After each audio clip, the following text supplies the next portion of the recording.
Teman-teman yang dirahmati Allah Subhanahu wa taala, Nabi Shallallahu alaihi wasallam pernah menyampaikan sebuah nasihat. Jadi nasihat ini nasihat yang sangat penting buat kita supaya kita bisa mengobati galau, mengobati gelisah, mengobati khawatir. Khawatir itu jadi bahasa Indonesia khawatir. Apa sebetulnya obat dari galau, khawatir, gelisah, takut, bahkan luka masa lalu? Karena luka mental, luka hati itu ada obatnya. Nah, ini kita pengen bahas nih hari ini. Kenapa saya kok masih jomblo? Kenapa kok saya jadi orang miskin? Kenapa kok saya punya orang tua yang broken home? Kita sering mempertanyakan hidup kita sehingga bikin kita tuh kayak protes, galau, gak puas, beban. Dan itu ternyata ada nasihatnya dari Nabi Shallallahu alaihi wasallam. Apa nasihat Nabi dalam hadis riwayat Al-Baihaqi dengan derajat sahih? Kata Nabi, al-iman bil qadari wal qada yuzilul hamma wal hazan.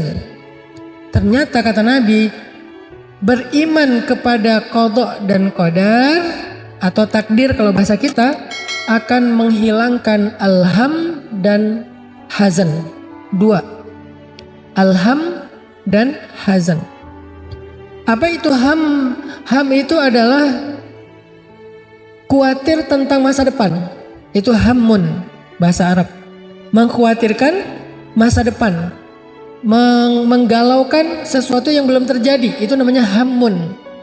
Sedangkan hazan itu menyedihkan atau marah, terluka, nggak nerima, protes, sedih tentang masa lalu.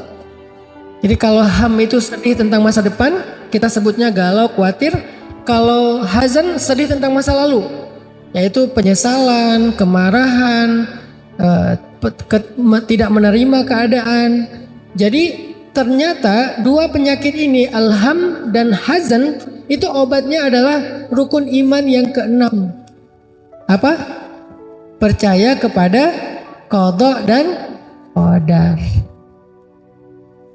Jadi percaya kepada takdir adalah obat dari hammun dan hazanun. Nah, inilah yang kita hari ini akan belajar. Gimana cara kita mengimani takdir? Terus apa hasil konkretnya dalam kehidupan kita? Lagi-lagi dakwah saya sejak 2014 itu bukan narasi. Kalau saya menyampaikan literasi Islam, apakah itu tentang fikih, tentang akidah, kayak sekarang nih akidah karena bab takdir, atau tentang ma'rifatullah, saya selalu mencoba untuk menerjemahkan Islam dalam aplikasi kehidupan sehari-hari. Kita nyebutnya dengan istilah life hacks. Jadi bukan sekedar lifestyle lagi, malah lebih konkret lagi, yaitu life hacks, cara hidup, bukan sekedar gaya hidup, cara hidup. Jadi kayak life hacks tentang di rumah misalnya, life hacksnya apa? Kalau yang diajarin di luar itu kan kayak cara kita rapiin kamar. Life hacks kita ada namanya table manner. Table manner itu cara kita megang garpu, megang sendok, naruh piring, naruh gelas, cara minum, itu kan table manner kan? Itu tuh sebetulnya udah diajarin sama Nabi, namanya adab makan dan minum. Cuman bahasanya nggak ada yang nerjemahin ke bahasa anak muda. Diterjemahkannya ke bahasa pesantren, adab makan dan adab minum. Padahal bahasa anak mudanya table manner. Bahasa lainnya life hacks. Gimana cara makan yang manner banget? Karena manners before knowledge kan, adab sebelum ilmu kalau bahasa pesantren ya. Kalau bahasa umumnya manners before knowledge. Nah, ketika kita membahas takdir pun, saya pengen bawa pembahasan takdir itu jangan jadi teori aja, Jangan jadi pembahasan wawasan, jangan jadi ilmu syariat, tapi harus jadi life hacks-nya anak muda. Arti life hacks itu bisa diaplikasikan dalam daily life-nya. Benar-benar konkret gitu. Itulah yang akan kita bahas hari ini. Dan itulah yang menjadi spesifikasi dari dakwahnya Hanan Attaqi. Dakwahnya Hanan Attaqi itu bukan dakwah narasi, bukan orasi, karena saya bukan orator, tapi dakwah membangun awareness tentang Islam yang sangat aplikatif atau life hacks, lifestyle, daily life. Itu banget dakwah kita. Jadi kalau saya bahas tentang akidah ma'rifatullah, libatin Allah, bahas tentang syariat, pacarannya nanti aja setelah nikah, pacaran halal tetap asik kok. Nah hari ini ketika kita mau ngebahas tentang takdir, saya pasti akan bawa takdir itu insya Allah ke daily life-nya kalian. Bagaimana cara kita mengimani takdir yang aplikatif dalam kehidupan sehari-hari. Bagaimana cara kita melihat takdir yang bisa up to date dan relate dengan kebutuhan kita hari ini. Itulah pembahasan tentang masalah takdir dengan tema apa kita temanya Kak Buni? Oh, rahasia mengubah takdir. Oke. Poinnya 3 aja, pembahasan kita ada 3 hal. Poin yang pertama adalah apa sih pentingnya membahas takdir ini? Tadi sebagian udah saya sebutin, saya spill di awal. Ternyata mengimani takdir itu penting sekali. Kalau nggak penting nggak masuk dalam rukun iman. Kan dulu Nabi itu pernah didatangi malaikat Jibril ya ceritanya ya. Jadi malaikat Jibril menjelma jadi seorang cowok keren. Kalau dalam bahasa Al-Quran itu basyaron sawiyya, laki-laki yang sempurna. Kalau terjemahan anak muda, cowok keren. Jadi ideal banget cowoknya, lebih daripada Jungkook lah. Kan ini standar cowok keren ya. Ini lebih daripada Jungkook, walaupun Jungkook keren sih. Ini lebih dari itu gitu. Jadi ada cowok keren datang kepada Nabi. Kenapa saya bilang cowok keren? Itu bukan kata saya, kata Umar. Karena Umar awalnya nggak tahu kalau itu Jibril. Dia taunya itu laki-laki yang sempurna. Datang kepada Nabi, masuk ke masjid, duduk bertaut lututnya dengan lutut Nabi. Terus dia tiba-tiba nanya, sebutkan Islam, sebutkan iman, sebutkan ihsan, singkatnya kayak gitu. Akhirnya Nabi menyebut rukun Islam, menyebut rukun iman, kemudian menyebut tentang tasawuf atau ihsan kalau bahasa hadisnya. Salah satu di antara rukun iman yang disebutkan sama Nabi itu, kan ini jadi hadis usuluddin, apa dasarnya agama itu hadis ini. Sehingga hadis ini dikenal dengan istilah ummul hadis. Jadi kalau Quran itu ada namanya Ummul Quran, apa Ummul Quran? Al-Fatihah. Kalau hadis juga ada ibunya hadis, yaitu Ummul Hadis. Ummul Hadis itu hadis Jibril yang tadi. Tentang Islam, tentang iman, tentang ihsan. Berarti 3 hal yang dibahas. 1, masalah syariat. Yang kedua masalah akidah. Yang ketiga masalah tasawuf. Jadi Islam itu terbagi kepada 3 hal pokok. Akidah, fikih, tasawuf. Jadi kalau ada orang yang mengatakan tasawuf itu bukan bagian dari Islam, berarti dia nggak ngerti hadis Jibril. Padahal itu hadis terkenal sekali ya, semua orang ngerti tentang hadis ini. Cuman dulu bahasanya bukan tasawuf, dulu namanya ihsan. Sama aja kayak Islam, dulu namanya Islam, sekarang namanya fikih. Dulu namanya iman, sekarang namanya akidah. Jadi hanya perubahan nama doang, tapi secara substansi sama. Iman, akidah. Islam, fikih. Ihsan, tasawuf. Jadi dia dinamakan secara lebih kontekstual karena ada kebutuhan itu. Nah, dalam pembahasan rukun iman, ternyata salah satu di antara rukun iman itu selain percaya kepada Allah, percaya kepada malaikat, percaya kepada kitab, percaya kepada nabi dan seterusnya, percaya kepada qada dan qadar. Apa maksudnya?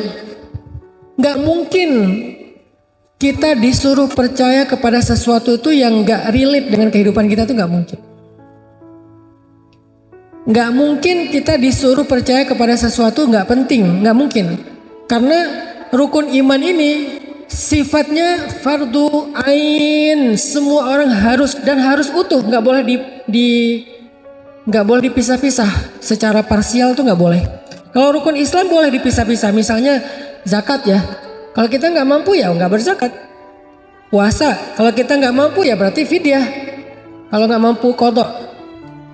Apalagi haji, kalau nggak mampu haji ya nggak perlu berhaji. Jadi rukun Islam itu kalau nggak dilaksanakan dengan alasan yang uzur syar'i masih boleh. Kecuali kayak sholat itu kan nggak mungkin ditinggal ya, nggak bisa berdiri duduk, nggak bisa duduk berbaring. Tapi ada yang bisa ditinggal kayak puasa, dia nggak bisa mengqadha karena sakitnya menaun, berarti dia bayar fidyah. Kan itu bukan puasa, itu kan gantinya puasa kan. Gitu juga dengan zakat, dia emang orang fakir miskin, nggak ada kewajiban berzakat, ya udah dia nggak bayar zakat mal. Haji, dia emang nggak punya kemampuan untuk berhaji, ya udah umroh aja belum, apalagi haji misalnya. Umroh kan lebih ringan, biayanya lebih ringan, waktunya lebih fleksibel, itu aja dia nggak sanggup, apalagi haji. Ya udah berarti dia nggak ada kewajiban haji, karena bagi yang mampu. Berarti dia cuma bisa syahadat sama sholat, yang lain nggak bisa. Boleh, sah Islamnya, sah Islamnya. Tapi kalau iman nggak boleh.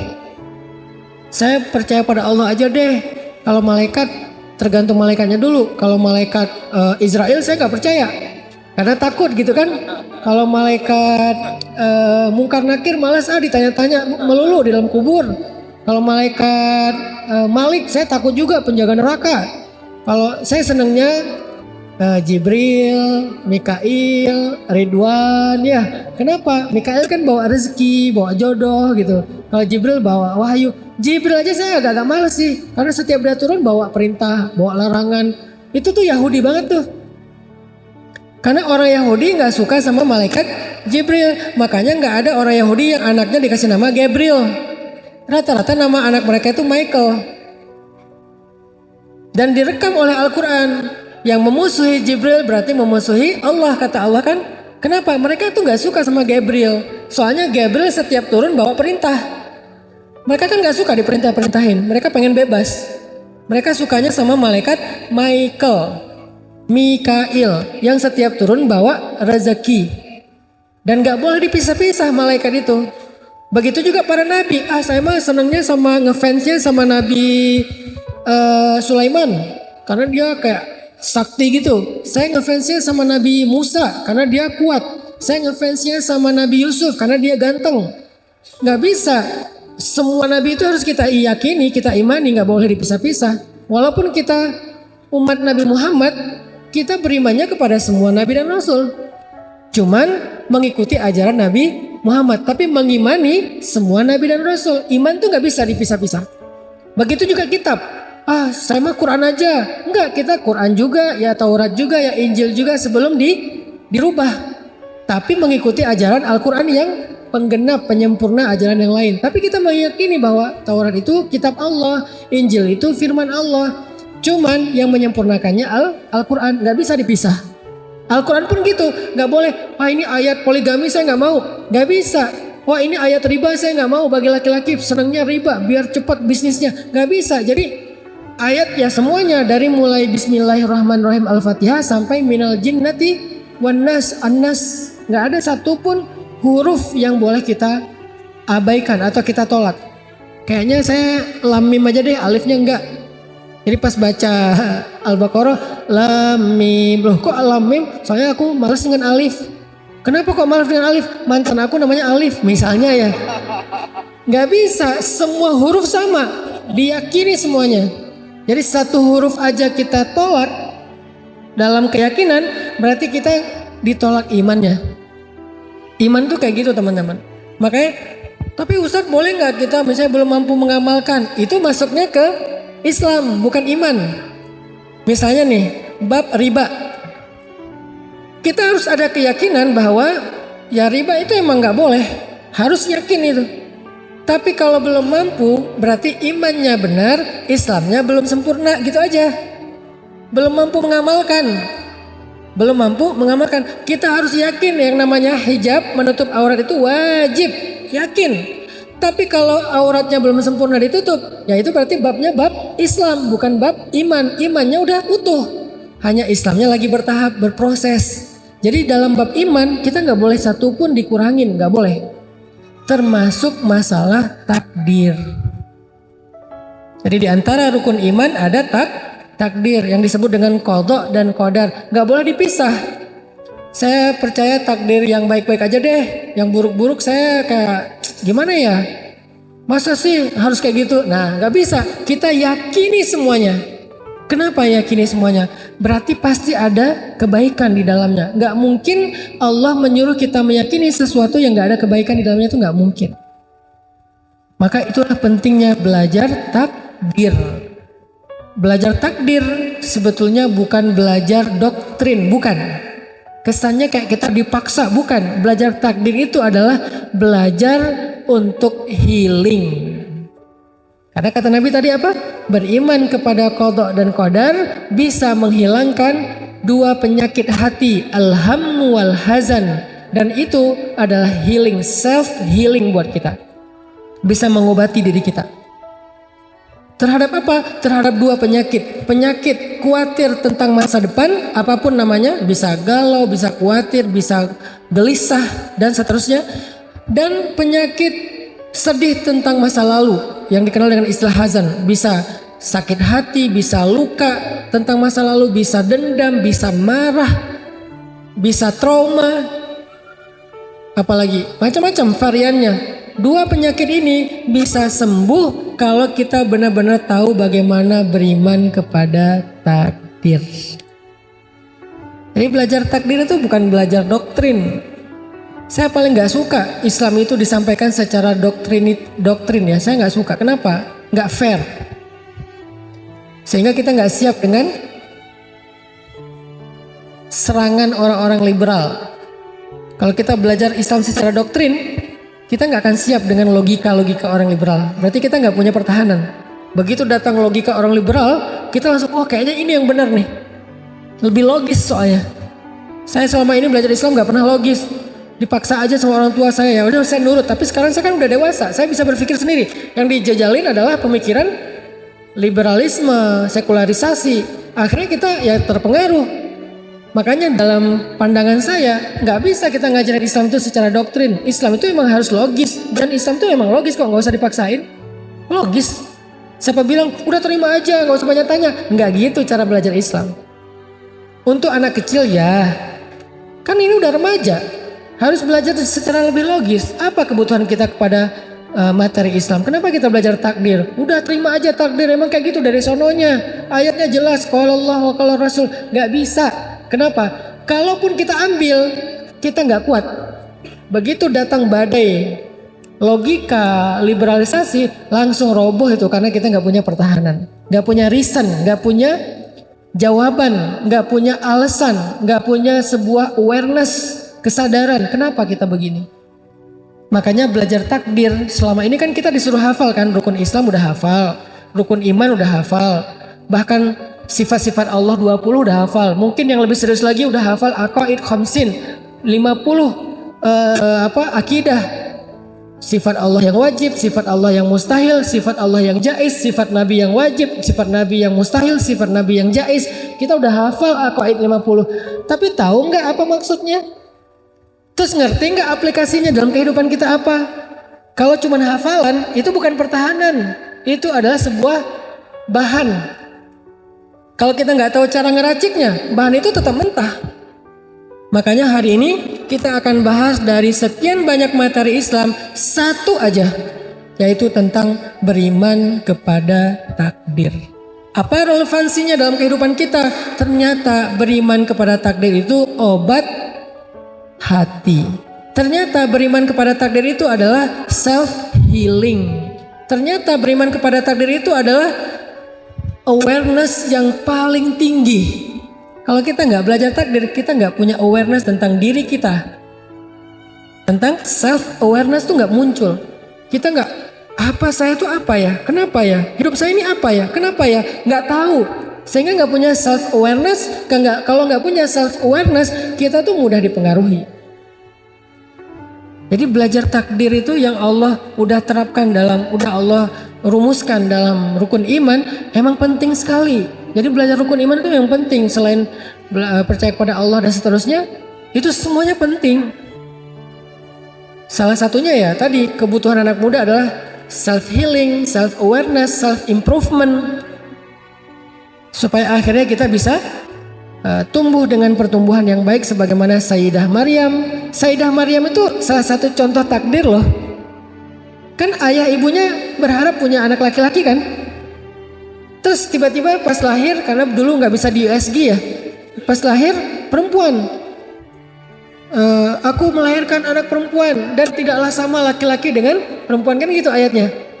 Terus Maryam gimana tumbuhnya? Jadi anak laki-laki? Enggak, dia tumbuh sebagai perempuan.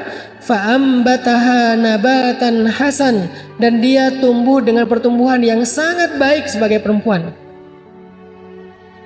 Dan dia eksis sebagai perempuan. Yang tadinya diharapkan laki-laki yang kayak gitu, ternyata perempuan juga bisa, tapi nggak merubah takdirnya sebagai perempuan. Nah itu namanya self awareness, self improvement, ketika dia bisa ngerti yang namanya takdir fitrah. Kemudian bagaimana cara Sayyidah Maryam menerima takdir tiba-tiba hamil tapi nggak punya suami? Ini lebih berat loh. Kalau kita mungkin cuman belum ketemu suami ya. Kalau Maryam nggak punya suami tapi hamil. Bukan hamil di luar nikah, bukan. Hamil nggak punya suami itu beda ya. Kalau hamil di luar nikah ada laki-lakinya, cuman belum nikah. Kalau ini hamil nggak punya suami, nggak punya laki-laki, tiba-tiba hamil aja gitu. Dan hidup di tengah masyarakat yang sangat toksik. Toksik banget tuh masyarakatnya. Masyarakat apa? Bani Israel. Kita mungkin toksiknya cuman segeng lah. Toksiknya mungkin cuman segrup WA. Toksiknya cuman di kantor. Ini toksiknya satu kota toksik. Coba bayangin. Semuanya seneng ngebully. Bani Israel itu seneng ngebully banget. Jangankan Sayyidah Maryam, para nabi aja dibully. Para nabi dibunuh, para nabi dimusuhi, para nabi disiksa. Sayyidina Yahya, Sayyidina Zakaria kan dibunuh. Berarti kan ini masyarakat benar-benar toksik banget nih. Energi negatifnya tuh udah total gitu. Bayangin Sayyidah Maryam ditakdirkan punya anak, nggak punya suami, hidup di tengah masyarakat toksik. Sampai Sayyidah Maryam pernah bilang, ya laitani mittu qabla hada wa kuntu nasyam mansiya. Aduhai seandainya aku mati aja. Sampai ngomong gitu coba. Seandainya aku mati aja dan aku tidak pernah dikenal oleh siapapun dan aku dilupakan. Kenapa Sayyidah Maryam ngomong kayak gini? Saking Sayyidah Maryam takut dibully. Kebayang nanti akan gimana dibully tuh. Ketahuan beliau hamil gak punya suami, apalagi setelah melahirkan gak ada suami, itu bakalan jadi trending topik, viral banget dan dibully di mana-mana. Sehingga Sayyidah Maryam mengatakan, ya laitani mitu qabla hadza, seandainya aku mati aja sebelum kejadian ini, wa kuntu nasyam mansiya, aku dilupakan, aku gak ada yang kenal, aku gak diceritakan, gak dibahas. Bagaimana cara Sayyidah Maryam self healing, survive dengan kondisi yang sangat berat seperti ini? Itu juga kita alami. Bagaimana Sayyidina Yusuf bisa survive dengan ujian yang juga berat. Ditakdirkan punya kakak-kakak yang dengki sama beliau. Terus beliau dilemparkan ke dalam sumur. Ditakdirkan ketemu sama musafir, bukan ketemu sama ayahnya. Ayahnya nyari malamnya. Nyari gak ketemu. Dia ditemukan oleh siapa? Sama musafir. Musafir membawanya kemana? Membawanya ke Mesir dari Palestina. Di Mesir tinggal di sebuah rumah pejabat. Yang perempuannya memfitnah beliau, narik baju beliau sampai sobek. Lalu beliau masuk penjara. Itu kan semuanya adalah ketentuan Allah kan? Gimana cara Nabi Yusuf bisa survive, bertahan, nggak putus asa, nggak terluka, nggak nyerah, sampai akhirnya beliau sukses menjadi orang yang eksis, baik eksis dari sisi karir maupun eksis dari sisi pribadinya, artinya sebagai anaknya Nabi Yakub, sebagai adiknya dari kakak-kakak beliau. Gimana cara beliau eksis? Semua itu pembahasan tentang takdir. Gimana Nabi Musa bisa menerima takdir beliau lahir di tahun nggak boleh lahir anak laki-laki. Kenapa kita nggak pernah mendengar cerita Nabi Harun dihanyutkan ke Sungai Nil? Kan Nabi Harun kakaknya Nabi Musa. Berarti kondisinya sama di Mesir. Karena Harun lahir di tahun boleh melahirkan anak laki-laki. Karena diselang-seling, 1 tahun boleh, 1 tahun nggak boleh. Tahun ganjil boleh lahir anak laki-laki, tahun genap nggak boleh lahir anak laki-laki. Harun lahir di tahun ganjil, aman, nggak ada cerita Harun dihanyutkan. Musa lahir di tahun genap, nggak boleh lahir anak laki-laki, sehingga dihanyutkan. Ini kan takdir.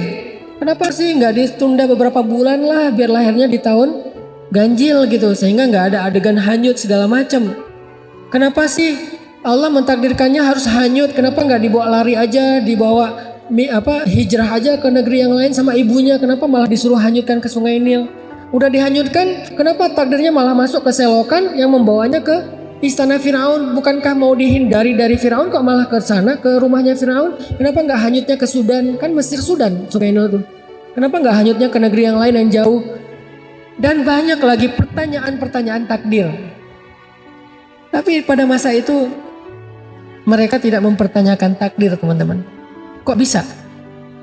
Kok bisa mereka beriman? Beriman itu lebih tinggi daripada sekedar percaya ya. Karena beriman itu bukan hanya menerima takdir, tapi percaya takdir itu yang terbaik udah. Ini tingkat yang keren sih. Kalau cuman percaya, oke lah, saya percaya takdir itu ketentuan Allah, oke. Nerima lebih tinggi lagi daripada percaya. Saya nerima kok, udah gak ada pilihan. Itu tingkatan di atas percaya. Lebih tinggi lagi beriman. Saya yakin takdir itu emang udah yang terbaik. Jadi 3 tingkatan tuh. Percaya takdir, menerima takdir, meyakini takdir. Dan dalam rukun iman bukan percaya, bukan menerima, tapi yakin, beriman.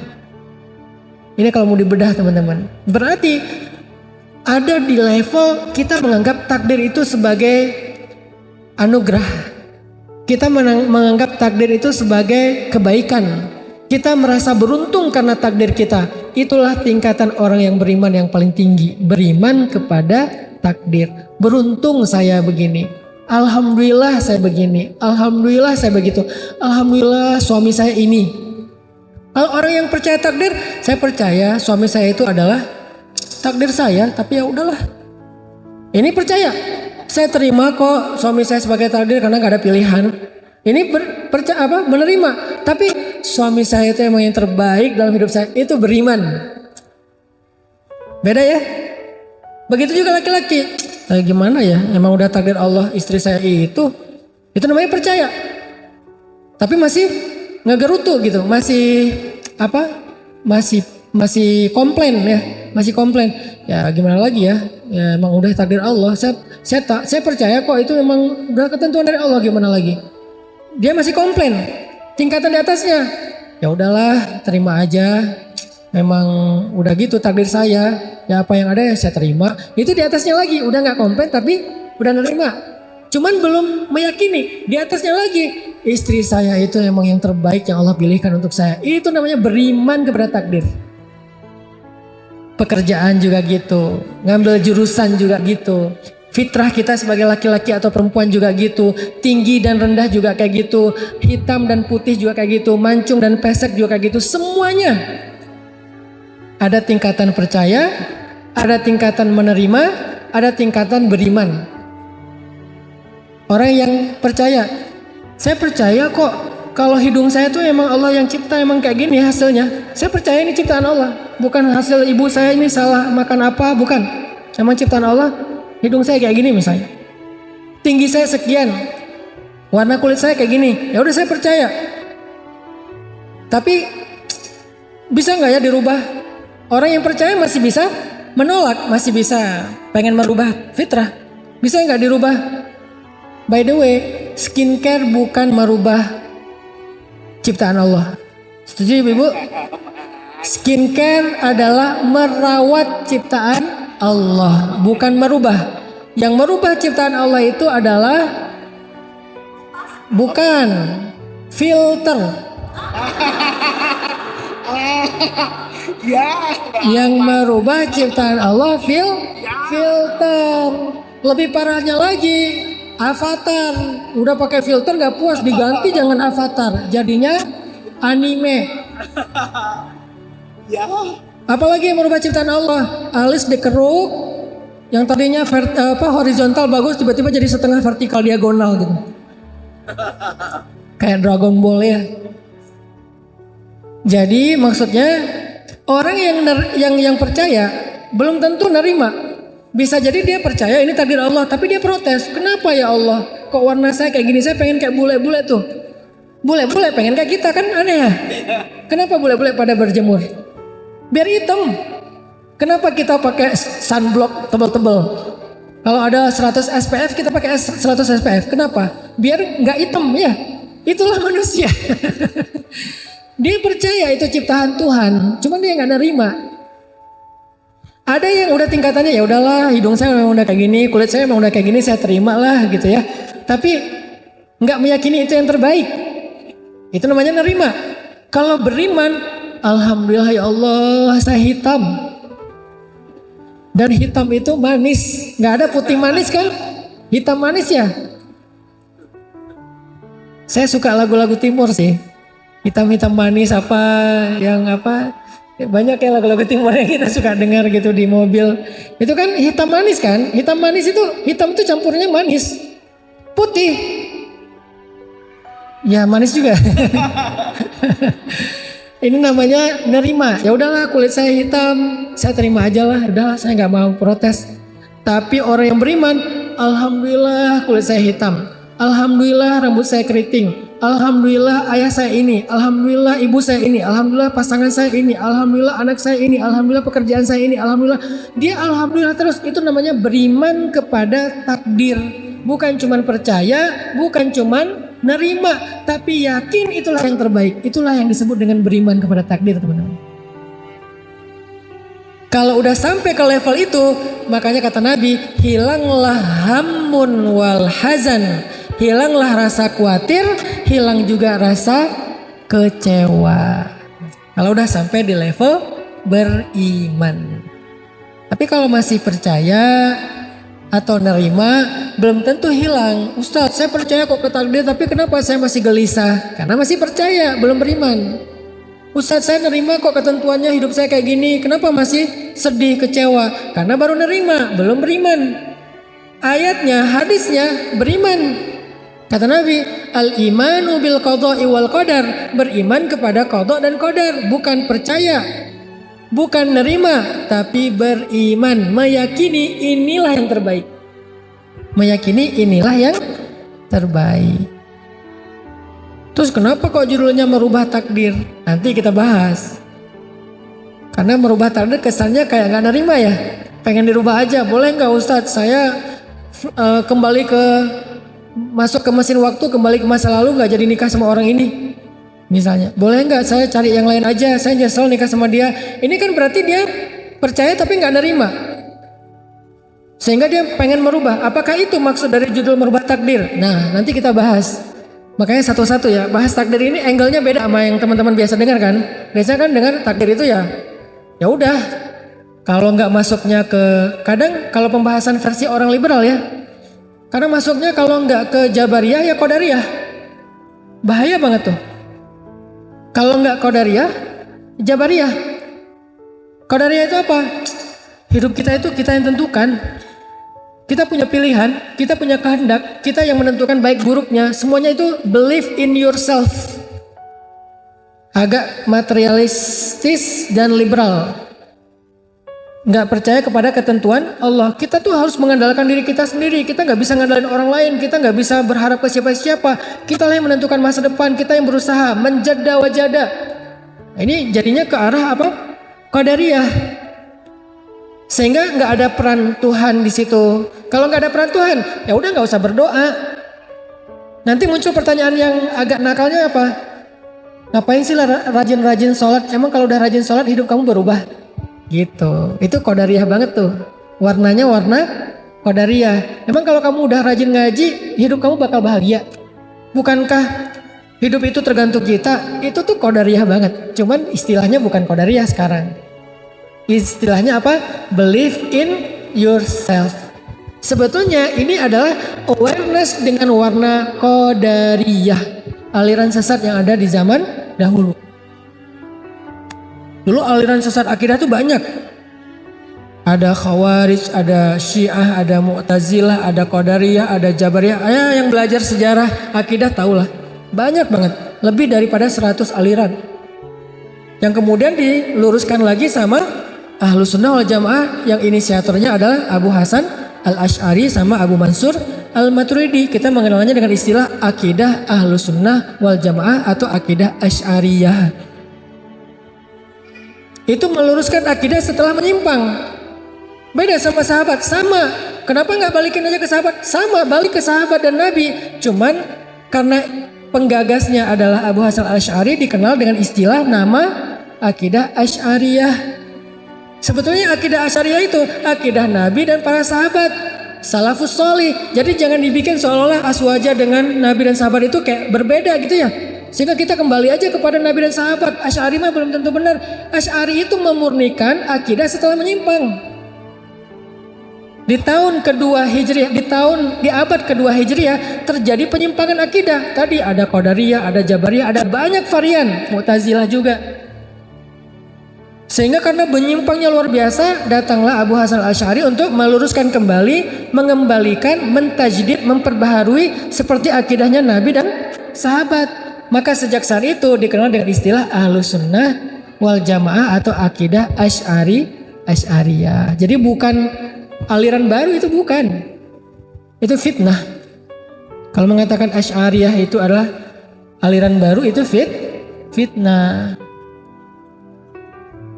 Balik lagi ke cerita takdir. Kalau versi Qadariyah, hari ini anak-anak muda yang alirannya udah mulai Qadariyahan itu sering bilang kayak tadi tuh, ngapain sih rajin-rajin sholat, ngapain sih rajin-rajin ngaji, ngapain sih rajin-rajin ke masjid, emang kalau kamu sering ke masjid hidup kamu bakal berubah? Yang penting kan kerja keras, yang penting berjuang, yang penting belajar yang sungguh-sungguh, believe in yourself. Itu Qadariyah banget tuh pemikirannya. Hati-hati dengan pemikiran gini, walaupun tidak ada label aliran Qadariyah, udah nggak ada, itu kan aliran sejarah. Sekarang udah nggak ada namanya, tapi pemikirannya sama. Kalau Jabariyah, kebalikannya Qadariyah, udahlah, hidup nggak usah ribet. Semuanya udah ditakdirkan di sono. Kita nggak punya peran apa-apa, kita nggak punya pilihan, kita nggak punya kehendak. Kita mah gimana takdirnya aja. Kalau takdirnya masuk neraka ya udah masuk neraka, walaupun kamu rajin sholat. Kalau takdirnya masuk surga, ya masuk surga, walaupun kamu mabuk-mabukan. Jadi kamu mabuk-mabuk aja. Nanti kalau emang takdirnya masuk surga, masuk kok ke surga. Kalimat yang paling sering kita dengar apa kalimatnya? Kalimatnya, kita nggak masuk surga dengan amal kita. Hati-hati ini, walaupun ini hadis ya. Hadisnya tapi maksudnya nggak kayak gitu. Yang salah bukan hadisnya, terjemahnya atau penjelasannya, syarahnya. Kita nggak masuk surga karena amal kita, karena sholat kita. Kita masuk surga karena Allah. Terus ngapain capek-capek sholat? Bukan itu kok yang bikin kita masuk surga. Kesana arahnya dari orang-orang yang Jabariyah. Arahnya orang Jabariyah itu adalah jangan sholat. Kenapa? Karena bukan dengan sholat kita masuk surga, tapi dengan takdir Allah. Kalau alirannya Qadariyah, jangan sholat juga. Kenapa? Karena sholat gak akan memperbaiki hidup kita, tapi usaha kita. Tetap ujung-ujungnya dari dua aliran ini, jangan sholat. Jangan berdoa. Jangan taat-taat banget lah. Yang satu, kenapa gak taat? Karena itu gak akan ngerubah hidup lo. Yang kedua, karena semuanya udah ditentukan, ngapain capek-capek. Bukan itu yang buat kita akan masuk surga. Sama, ini ekstrim kanan, ekstrim kiri nih. Yang satu kesannya kayak percaya banget sama takdir, yang satu lagi menentang banget takdir. Tapi ekstrim kanan, ekstrim kiri. Muncullah Ahlus Sunnah wal Jamaah yang wasatiyah, pertengahan. Apa pertengahannya? Ini kata-kata yang tepat tentang Ahlus Sunnah wal Jamaah dalam bab takdir. Kita merencanakan, Allah yang menentukan. Kita merencanakan, Allah yang menentukan. Artinya kita punya peran dalam merencanakan, baik rencana bumi maupun rencana langit, baik ikhtiar bumi maupun ikhtiar langit. Itu peran kita. Ikhtiar bumi apa? Kalau dalam karir bekerja sungguh-sungguh. Ikhtiar langitnya berdoa yang sungguh. Berdoa yang sungguh, beribadah yang sungguh, bersedekah yang sungguh, itu ikhtiar langit. Ikhtiar buminya, bekerja yang sungguh, berusaha yang sungguh, itu ikhtiar bumi. Kita yang mengikhtiarkan, Allah yang menentukan hasilnya. Itulah versi Ahlus Sunnah wal Jamaah. Jadi nggak murni mengandalkan ikhtiar kita, nggak murni juga kayak berlepas tangan kepada takdir. Dia di tengah. Yang menentukan semuanya Allah, bukan kita. Tapi tugas kita ya ikhtiar. Dan Allah tidak akan menyia-nyiakan ikhtiar kita. Kenapa? Allah Maha Adil. Allah Maha Syakur. Arti syakur, menghargai. Maha loh, maha banget. Maha banget lagi. Apa arti maha? Ya banget. Jadi kalau Maha Syakur berarti menghargai banget. Ada nggak orang yang menghargai banget? Gimana kalau dia menghargai banget? Satu kebaikan kita disebut-sebut terus. Makasih ya, kemarin udah nolongin saya, ngasih saya uang parkir 2.000. Saya waktu ke minimarket nggak ada uang parkir, kamu bantuin, akhirnya saya bisa pulang. 2.000 diingat. Minggu depan, makasih ya, minggu lalu kamu udah bantu saya, kasih saya uang parkir 2.000, ditraktirin. Bulan depan, makasih ya, kamu udah bantuin saya, 2.000 ditraktirin. Tahun depan, makasih ya, dulu kamu udah pernah berbuat baik sama saya, bantuin saya di parkiran. 5 tahun lagi masih disebut, 10 tahun lagi masih disebut. Itu orang berarti sangat bisa menghargai kebaikan orang lain. Dan orang Jepang tuh kayak gitu loh.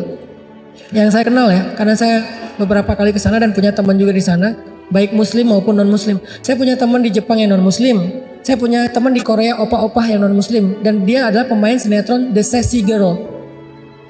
Jadi gini-gini saya punya teman artis di Korea. Teman ya, bukan follower atau bukan following.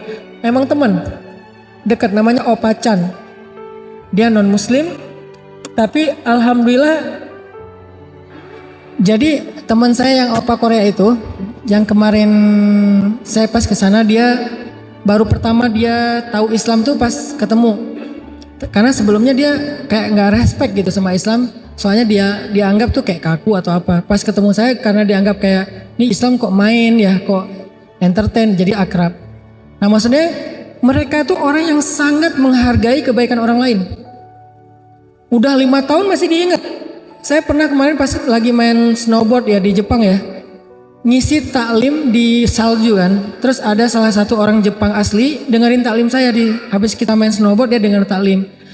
Qadarullah, alhamdulillah, setelah itu dia tertarik sama Islam, belajar masuk Islam. Dia converting to Islam. Sekarang dia udah jadi imam masjid di Tokyo. Jadi sensei, jadi guru agama Islam di Tokyo. Kemarin pas saya datang lagi, dia ketemu saya 2018. Kemarin 2023 saya ke sana lagi.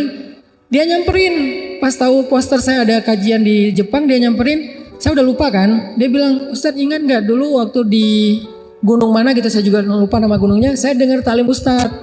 Saya berkesan. Sekarang saya belajar Islam terus, saya udah jadi muslim. Sekarang saya jadi sensei, jadi guru Islam di Masjid Tokyo.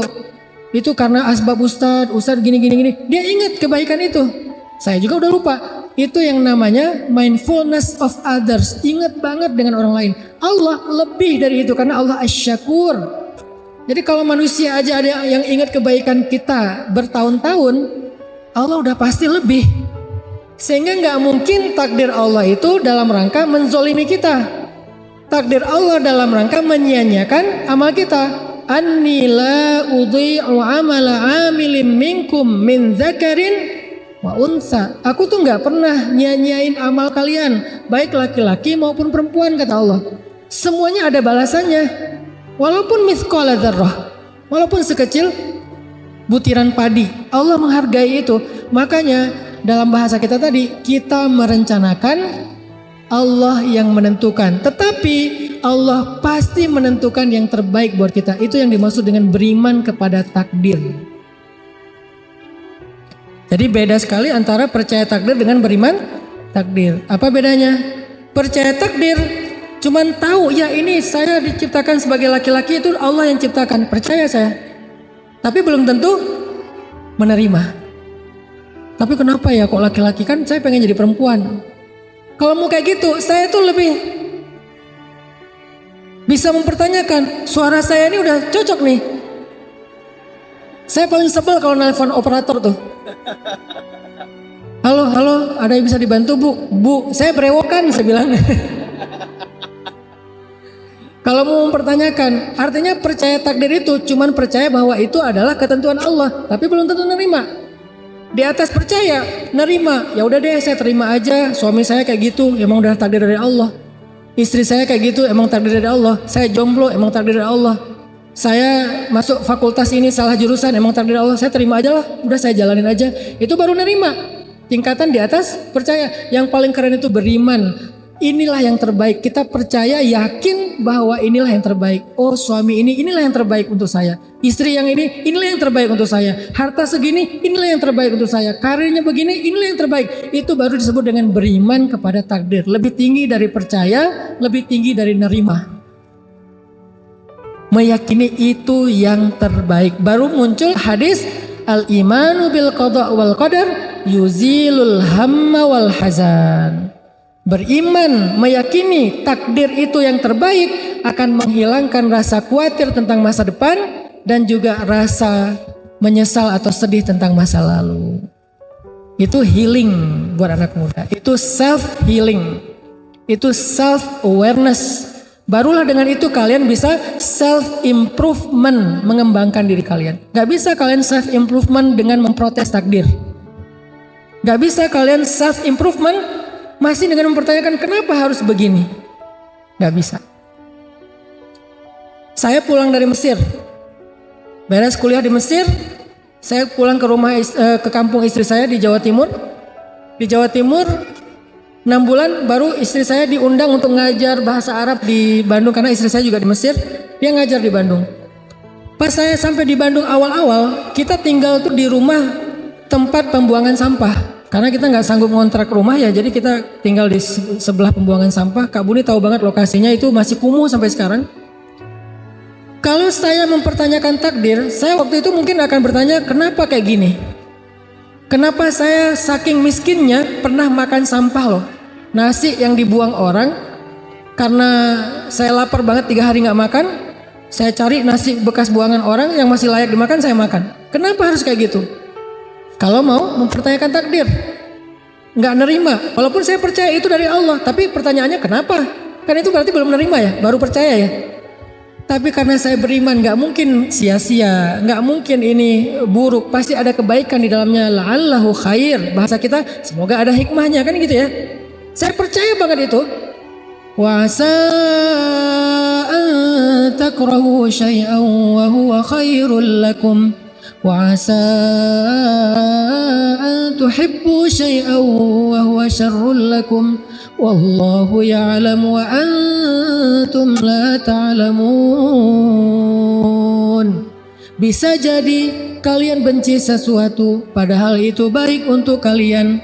Bisa jadi kalian menyukai sesuatu padahal itu buruk untuk kalian. Kok bisa gitu? Karena Allah lebih tahu sedangkan kalian enggak tahu. Jadi jangan sok tahu. Kalimat terakhir bukan ayat ya. Itu tafsir. Jangan dibilang mana ayatnya, jangan sok tahu. Gak ada ayatnya. Kalimat terakhirnya cuma sampai Allah lebih tahu sedangkan kalian tidak tahu. Kesimpulannya jangan sok tahu. Udah ikut aja, tapi ikhtiar.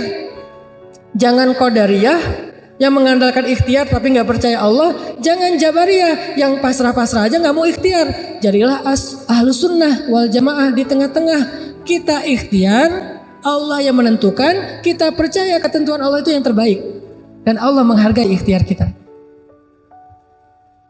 Jadi teman-teman, pas waktu itu saya percaya ini pasti ada kebaikan di dalamnya. Apa kebaikannya? Hari ini saya ngerti. Kalau saya waktu itu punya kerjaan ngajar di kampus atau ngajar di madrasah seperti istri saya, mungkin saya nggak akan pernah bikin dakwah tren anak muda, yaitu tren hijrah, nggak akan pernah. Karena saya udah fokus aja ngajar di akademis, dunia akademis, jadi nggak masuk ke dunia out of the box-nya anak muda gitu. Karena saya nggak ngajar di kampus, nggak di dunia akademik, saya harus muter otak nih, bikin apa nih? Saya mencoba untuk nerjemahin buku, ternyata nggak ada yang mau nyetak. Saya nulis buku, nggak ada yang mau nerbitin. Akhirnya karena nggak ada yang mau nerbitin buku saya terbitin sendiri. Jadilah saya pengusaha penerbitan dan percetakan. Udah alhamdulillah stabil, settle dengan usaha percetakan. Naik lagi, saya bikin usaha jual beli pulsa. Waktu itu belum kayak sekarang ya, ada di mana-mana, dulu masih susah. Saya punya 60 cabang jual beli pulsa di Bandung dalam hitungan bulan. Dari situ naik lagi jual beli mobil second, karena saya hobi mobil, beli jual beli mau jual. Udah gitu naik lagi ke properti, main di properti. Dari mana? Dari awalnya karena nggak keterima ngajar di kampus, nggak keterima ngajar di madrasah. Soalnya pemikirannya agak beda orang ini satu. Jadi nggak kayak apa ya, nggak bisa, mungkin nggak bisa ikut yang mainstream, senangnya yang anti mainstream dan out of the box. Akhirnya karena alhamdulillah saya jadi programmer dakwah, nggak jadi ngajar aja, saya banyak bikin program. Saya bikin sekolah di Tuban, Jawa Timur. Sekarang jadi sekolah terbesar di Tuban, milik Bupati Tuban. Dulu belum jadi bupati, namanya Bina Anak Soleh. 6 bulan saya di sana, saya bikin sekolah. Sampai jadi wakil kepala sekolah, saya hijrah ke Bandung, bikin lagi program di Salman ITB, namanya Rumah Quran. Jadi program Rumah Quran. Sekarang saya bikin dakwah tren. Jadi bukan bikin pesantren, tapi menyebarkan pesan lewat tren. Makanya pelesetannya pesan_tren. Pesannya apa? Hijrah. Tapi hijrah ini jangan jadi ceramah, harus jadi tren lifestyle-nya anak muda. Bikinlah tren hijrah 2015. Sampai sekarang masif tren hijrah di seluruh Indonesia. Dan nggak boleh kita bikin cabang. Jadi pemuda hijrah nggak ada cabang, cuman ada satu di Bandung. Kenapa? Karena yang besar itu gagasan, bukan yayasan. Yayasannya kecil, dia sebagai vehicle, sebagai operator, tapi gagasannya yang dibesarkan. Milik semuanya, masing-masing punya nama sendiri-sendiri. Muncullah Hijrah Fest, muncullah komunitas hijrah di seluruh Indonesia, dan dia berkembang improvement sendiri-sendiri. Tren hijrah itu namanya dakwah tren. Setelah dakwah tren 8 tahun, sekarang kita bikin pesan_tren, kawasan anak muda. Yang pertama ada di situ apa? Sekolah Rimba Indonesia, SD gratis. Kenapa Ustaz bikin SD gratis? Karena anak saya masuk SD. Kok bikin sekolah sendiri Ustaz? Soalnya di sekolah yang lain anak saya disuruh potong rambut. Saya pengen anak saya gondrong. Soalnya kalau gondrong itu keren.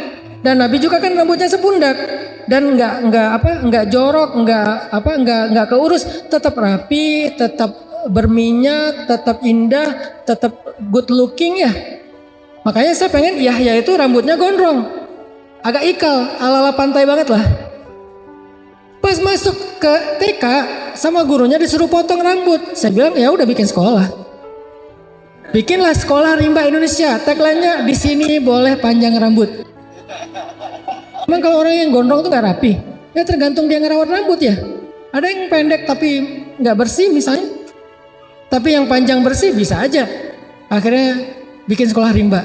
Tahun ini karena anak saya ada yang masuk SMA, bikin lagi sekolah SMA gratis namanya 20 Mind Sociopreneur School. Kurikulumnya dari mana? Kita kombinasi. Satu dari PBB, SDGs. Jadi Sustainability Development Goals. Jadi ada kayak goals tentang masalah sustainability lifestyle, kita masukin dalam kurikulum. Terus ada Global Change Maker. Terus ada namanya Asoka, juga tentang change maker. Terus pastinya dari Islam, karena kita menguasai di bidang itu. Jadilah sekolah 20 Mind dengan tagline Success Before 20. Kenapa sukses harus tunggu 30 tahun dulu? Sebelum 20 tahun dia bisa jadi CEO kok. Dia bisa punya business owner. Dan kita punya banyak cerita tentang itu. Dan kita punya komunitas atau ekosistem yang bisa kayak gitu bikin. Itu adalah hikmah. Itu adalah takdir terbaik dari saya nggak keterima ngajar di kampus, nggak keterima ngajar di madrasah. Yang keterima berarti itulah takdir terbaik dia. Saya nggak keterima, itulah takdir terbaik saya. Begitu orang yang beriman kepada takdir, bukan cuman percaya, bukan cuman nerima, tapi beriman, meyakini takdir itulah yang terbaik untuk dia. Bisa jadi karena kita dikasih ujian di dalam rumah. Saya punya teman ya, dia diuji dengan anak yang istimewa. Gimana istimewanya? Autis. Karena anaknya ini istimewa, bapaknya juga diberikan rezeki yang istimewa. Ada keluarga yang anaknya harus cuci darah, bapaknya rezekinya lancar banget, tapi ketika anaknya udah wafat rezekinya seret. Jadi kesulitan biasanya datang membawa kemudahan. Makanya kalau ngelihat takdir sulit, jangan yang dilihat angle-nya sulit doang. Coba di switch, lihat angle yang lain. Apa kemudahan yang dia bawa? Pasti ada, nggak mungkin nggak ada. Kalau nggak ada berarti ayatnya salah, dan nggak mungkin ayatnya salah. Bersama kesulitan ada kemudahan, bersama kesulitan ada kemudahan. Satu paket. Jadi kalau kita diuji dengan suami, mungkin kita diberkahi dengan anak. Diuji dengan anak, diberkahi dengan keluarga. Atau diuji dengan keluarga, diberkahi dengan teman. Diuji dengan teman, diberkahi dengan sahabat yang lain. Dan seterusnya. Gak pernah sendiri. Pasti berdua dengan kemudahan. Itu satu paket. Makanya beriman kepada qadha dan qadar, syarrihi wa khairihi. Yang buruk menurut kita ataupun yang baik. Karena dua-duanya, kalau yang baik ya berarti baik. Kalau yang buruk minimal membawa kebaikan. Makanya saya sering bilang quote-nya gini. Kalau pasangan kita bukanlah kebaikan dalam hidup kita, menurut kita nggak ada kebaikannya, maka sesungguhnya kebaikan hidup kita datang lewat dia. Yakinlah itu. Kalau pasangan kita, pekerjaan kita, nasib kita, keadaan kita bukanlah kebaikan menurut kita dalam hidup, maka yakinilah kebaikan datang melalui itu. Mungkin suami kita bukan kebaikan, Ustadz. Udah saya pikir-pikir tentang suami saya nggak ada kebaikannya. Kayaknya nggak mungkin sih. Tapi kalaupun ya kayak gitu, walaupun nggak mungkin ya, kecuali suami kita Firaun kali ya. Kalau suami kita Firaun, oke, nggak ada kebaikannya. Siapa yang kayak gitu? Ya Asia, istri Firaun. Ada nggak kebaikan Firaun? Ada, Ustadz. Apa? Dia nggak poligami. Itu bukan kebaikan. Misalnya Firaun. Sebutlah Firaun sebagai ujian bagi Asia. Kan gak ada kebaikan Firaun kan? Gak mungkin ada orang bilang, menurut saya Firaun itu baik juga sih. Sebetulnya Firaun itu kasihan ya. Ada yang kasihan sama Firaun? Ada yang ngefans sama Firaun? Dek, namanya siapa? Firaun, Om. Loh, kok namanya Firaun? Soalnya ayah aku ngefans banget sama Firaun. Gak ada ya?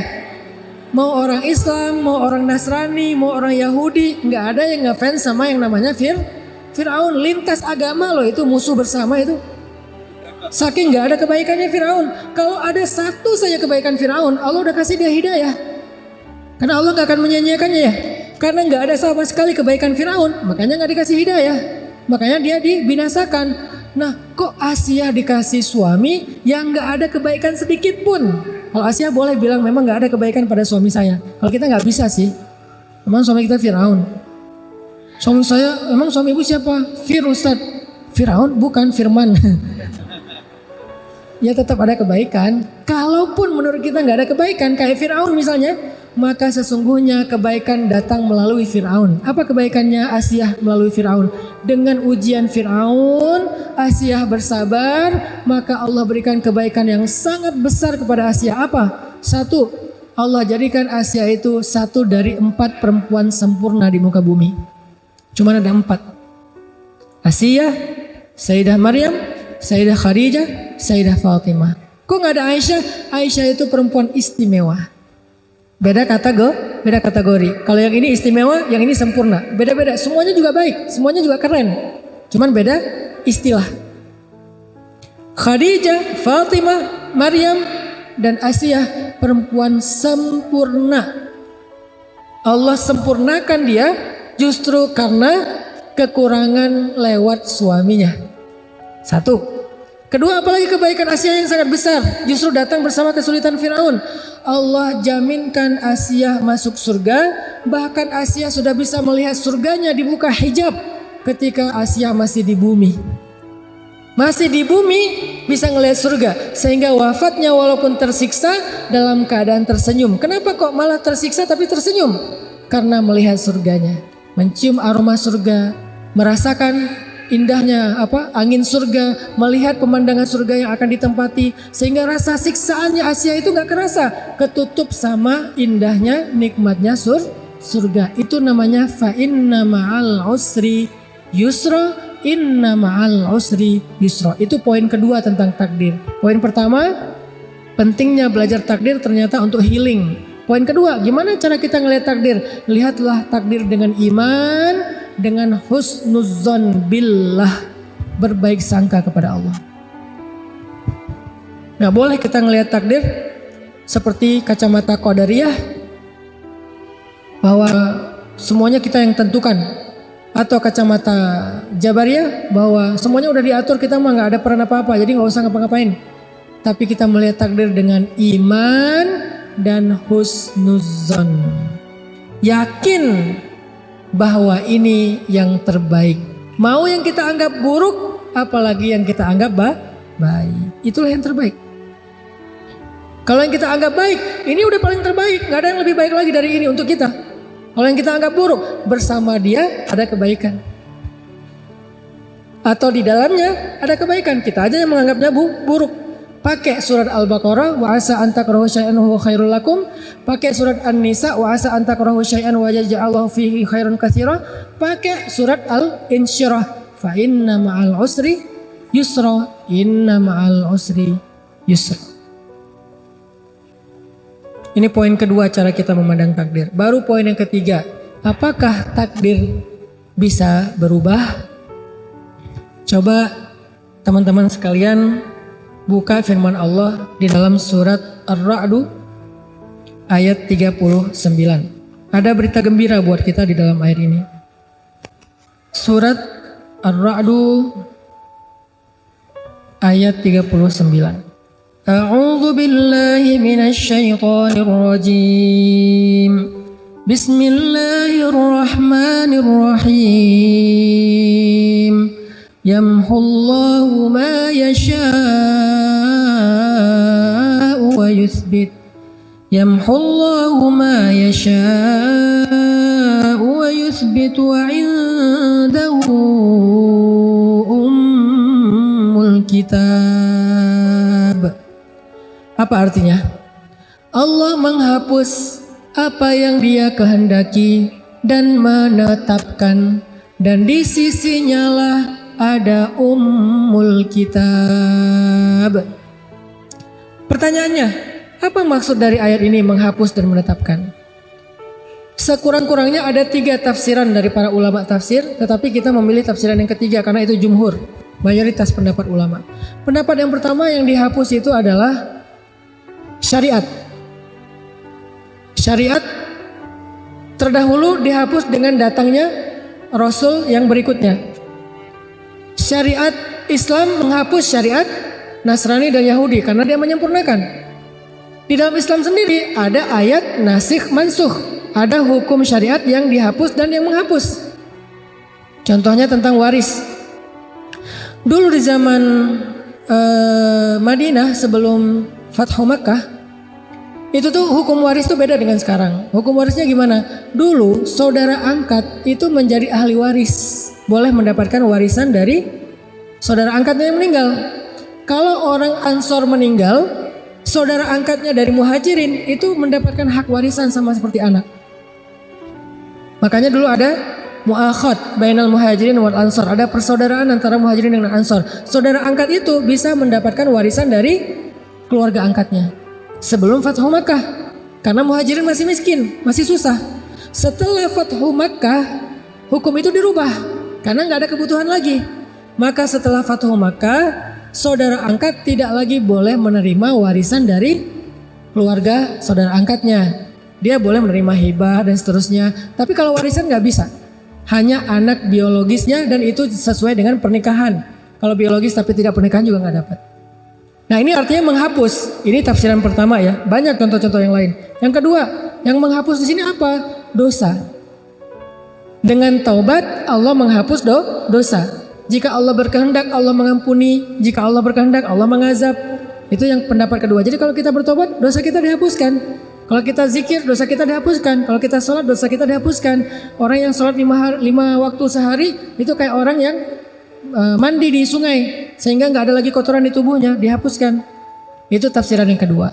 Tapi tafsiran yang paling banyak ulama tafsir yang dihapus di sini adalah takdir. Pertanyaannya, takdir yang gimana yang dihapus? Kok ada kata-kata ummul kitab? Bukankah ada hadis rufi'atil aqlam wa juffatis suhuf? pena sudah diangkat sementara kertas sudah kering. Terus juga ada hadis Nabi Bukhari Muslim bahwa manusia dalam kandungan ibunya setelah 40 hari dibentuk menjadi segumpal darah, kemudian segumpal daging, kemudian dibentuk rupa, lalu ditiupkan ruh, lalu datanglah malaikat untuk mencatat ajalnya, rezekinya, bahagianya, sengsaranya, kan udah dicatat semua. Terus yang dihapus yang mana? Jadi teman-teman, yang dihapus itu adalah kata para ulama tafsir keadaannya, bukan kejadiannya. Contoh, kita matinya kapan? Itu udah takdir tercatat di Lauhul Mahfuz. Nama lain dari Lauhul Mahfuz itu adalah Ummul Kitab. Sebelum kita diciptakan itu udah ditulis di Lauhul Mahfuz. Ketika kita diciptakan ditulis ulang lagi oleh malaikat. Jadi 2 kali kita dicatat. Dicatat yang pertama di Lauhul Mahfuz, namanya Ummul Kitab, wa indahu Ummul Kitab, di sisi Allah, nggak ada yang tahu, malaikat juga nggak tahu. Kemudian Allah suruh malaikat untuk menulis ulang ketika di dalam rahim ibu, baru malaikat tahu. Udah dicatat tuh, kapan ajal kita, mati kita kapan, di mana. Tapi keadaannya Allah yamhu wa yuthbit. Allah berkehendak untuk menghapus dan menetapkan, tapi semuanya ada dalam ilmu Allah, disebut dengan qada. Qada itu artinya ilmu, pengetahuan Allah. Bukankah Allah punya sifat ilmun, kudrat, iradat ya? Sedangkan takdir kan ada qada, ada qadar. Qada itu ilmu Allah, qadar itu kejadiannya. Kejadiannya tidak berubah. Kita akan mati pada tanggal itu. Tetapi keadaannya bisa husnul khotimah, bisa su'ul khotimah. Sehingga muncullah doa dari Umar bin Khattab dan Abdullah ibnu Mas'ud tentang takdir. Dan kedua sahabat ini ulamanya sahabat, bukan sahabat biasa, ulamanya sahabat. Jadi sahabat itu ada 7 ulama mereka, kibarus sahabah atau kibarul ulama indas sahabah, 7 ulama besarnya sahabat. 2 di antara 7 itu Umar dan Abdullah ibnu Mas'ud. Kedua orang ulamanya sahabat ini pernah berdoa gini, Allahumma in kunta katabtani min ahlil syaqiyah famhini waktubni min ahlis sa'adah fa innaka tamhu ma tasha wa tuthbit wa indaka ummul kitab.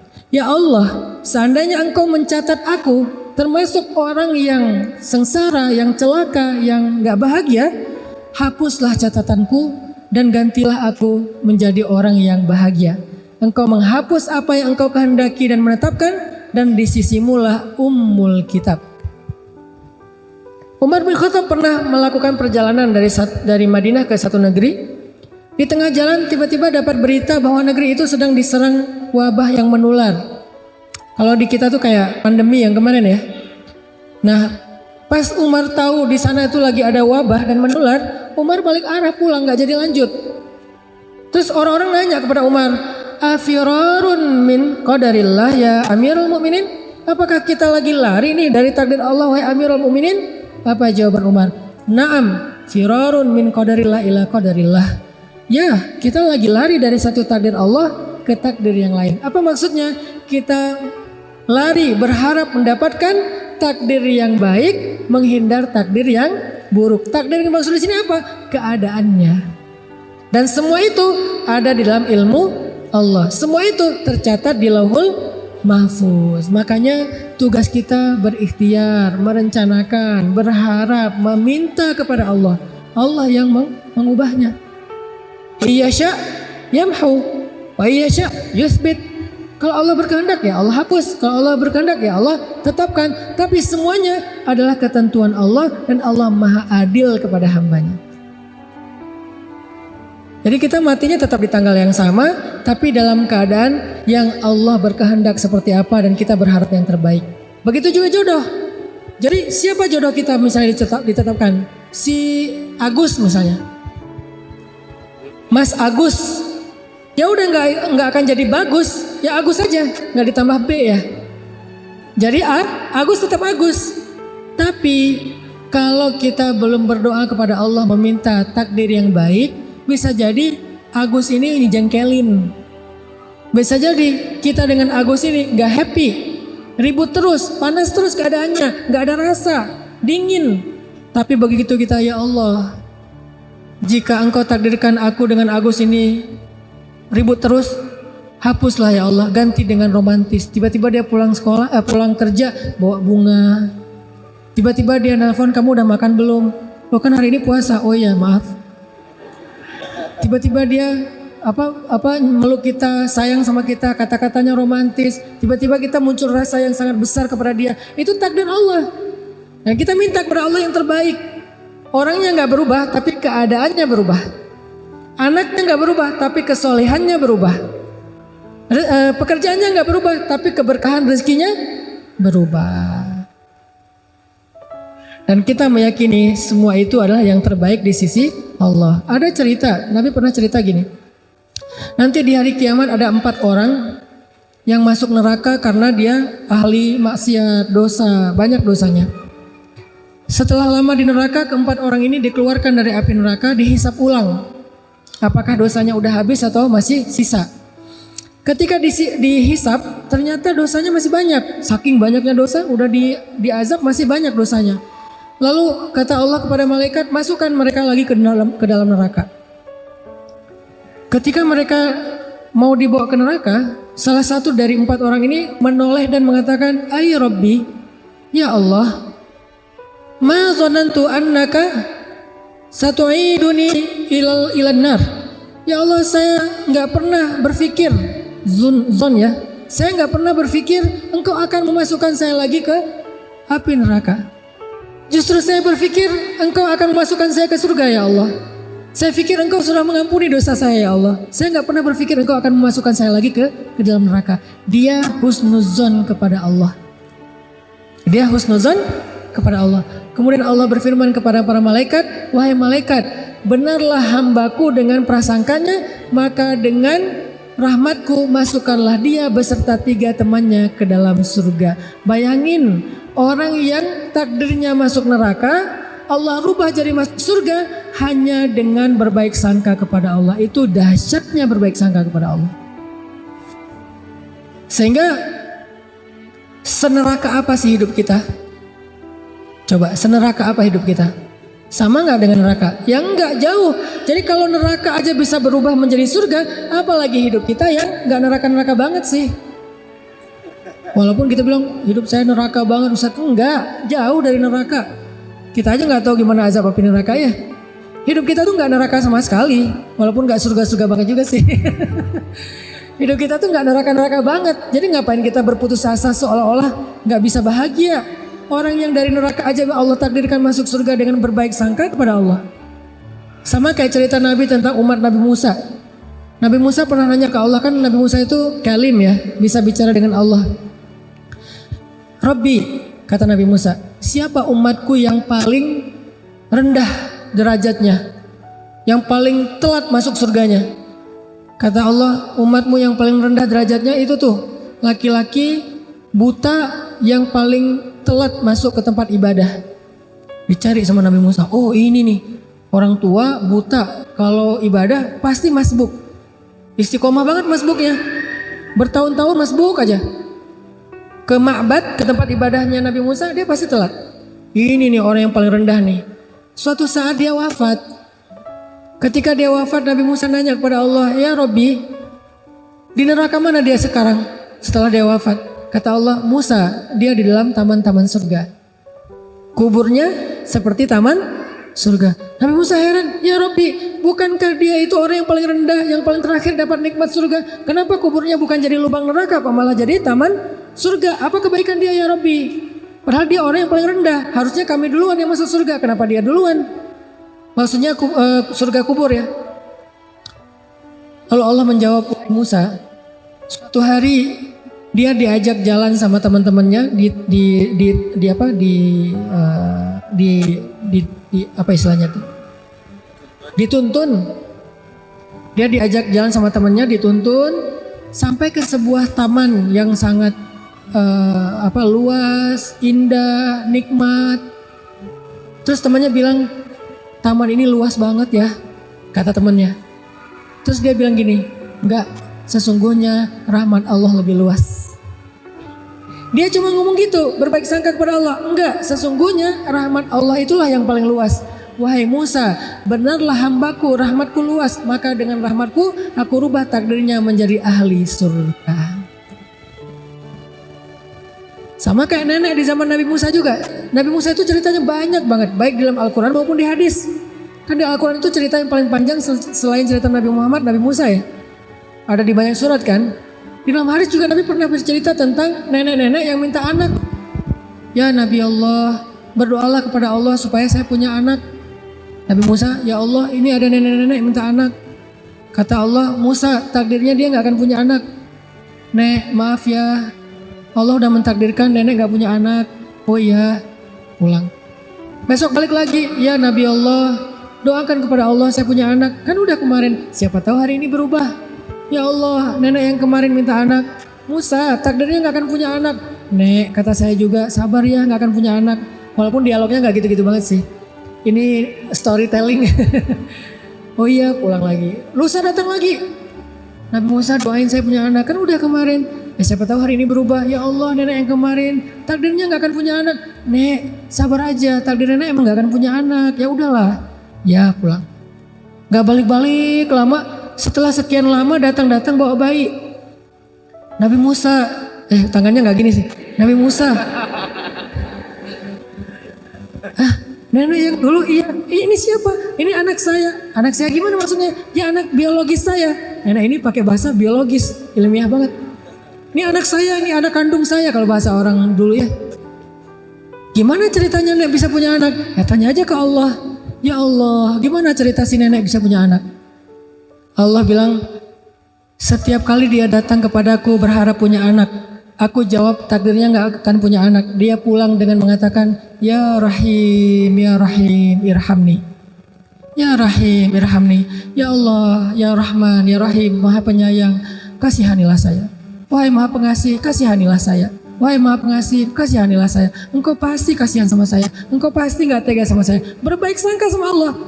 Besok datang lagi, Nabi Musa doain saya punya anak. Saya bilang dia gak akan punya anak. Ya Rahim, kasihanilah saya. Engkau pengasih kan, pasti kasihan kan sama saya. Datang lagi, bolak-balik, tapi terus berbaik sangka kepada Allah. Ini namanya ilhah. Bahasa Arabnya ilhah. Ilhah itu artinya merengek.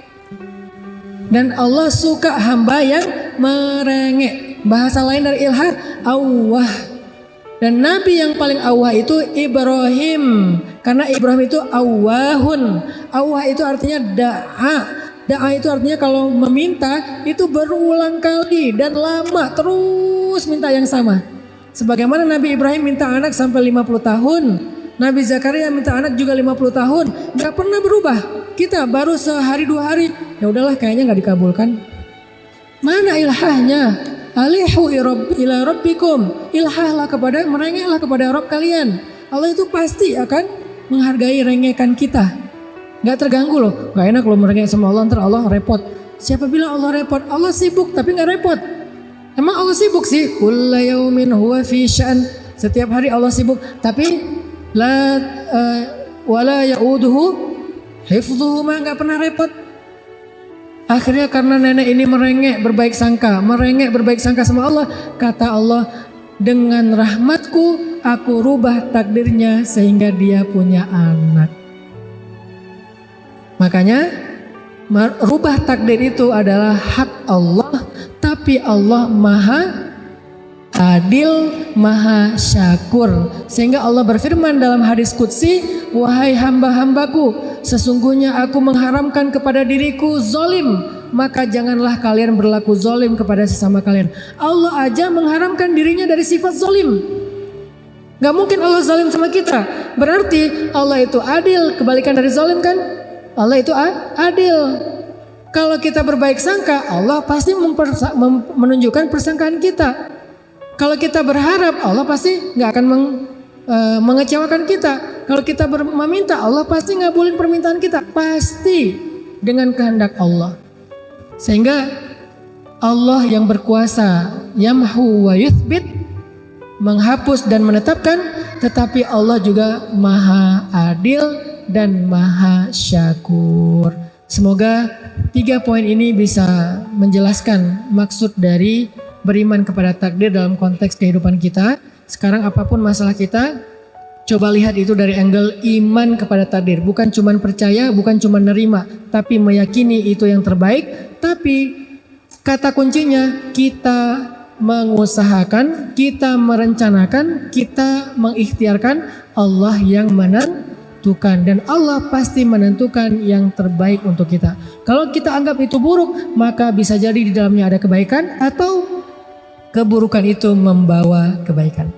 Barakallahu fikum.